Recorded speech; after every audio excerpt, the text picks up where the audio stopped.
Joshua, the man chosen by God to lead a nation and conquer the impossible. He was more than a commander, more than a warrior. He was a servant, transformed into a leader by faith. This is the story of the man who led Israel into the promised land. Long before the walls of Jericho fell, Joshua was a quiet servant, a shadow behind the great Moses. He listened. He watched. He obeyed. He stood by Moses on Mount Sinai. He spied the land of Canaan when others were afraid. And when 10 returned in fear, Joshua returned with faith, because he didn't see giants. He saw God's promises. While others doubted, Joshua trusted. While others trembled, he stood firm, and God took notice. Then came the day Moses died, and the mantle fell on him. The Lord himself spoke to Joshua, "My servant Moses is dead. Now therefore arise, lead my people." But with that call came a command, "Be strong and courageous. Do not be afraid, for I am with you wherever you go." It was more than encouragement. It was divine assurance.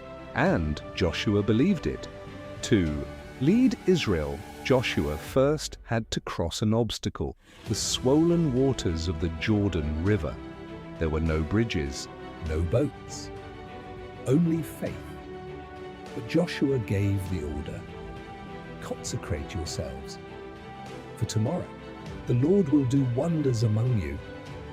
As the priests stepped into the river carrying the Ark of the Covenant, the waters stopped, like walls on either side, and the people passed through on dry ground. It was the first miracle under Joshua's command, but it would not be the last. Before Jericho came a mysterious encounter. Joshua stood alone, surveying the great fortress, when suddenly a man appeared with a drawn sword. "Are you for us, or for our enemies?" Joshua asked. And the figure replied, "Neither, but as commander of the army of the Lord I have now come." Joshua fell to the ground and worshipped. For this was no ordinary soldier. It was a divine messenger, perhaps even the pre-incarnate Christ. Then came Jericho, a city fortified with walls no army could penetrate. But God's ways are not ours. Joshua obeyed the strange command, "March once a day for 6 days in silence. On the 7th day, march 7 times. Then shout," the people obeyed. And on that final day, with the sound of trumpets and the cries of a faithful nation, the walls crumbled to the ground.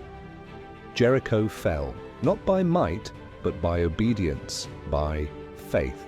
In time, Joshua led the people through many battles.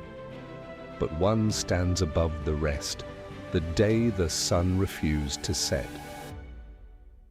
During a war against 5 Amorite kings, Joshua cried out to the Lord in front of Israel, "Sun, stand still over Gibeon, and moon over the valley of Aijalon." And God listened. Time froze. The sun held its place in the sky until Israel had won the battle. Never before and never again has the Lord listened to a man like that day. Because Joshua didn't fight for fame, he fought for God's will. Joshua led the people with strength, but he ruled them with humility. He divided the land among the tribes. He set cities of refuge. He established peace, and in his final days he stood before the people and gave this challenge: "Choose this day whom you will serve. But as for me and my house, we will serve the Lord." Joshua's legacy is not just found in battles or miracles or victories. It is found in his unwavering obedience, his fearless faith, his constant surrender to God. He was a servant, made strong by the Spirit of the Lord. Joshua's story reminds us, with God on your side, no wall is too strong, no river too wide, no battle unwinnable, faith without fear, obedience without question, victory through God.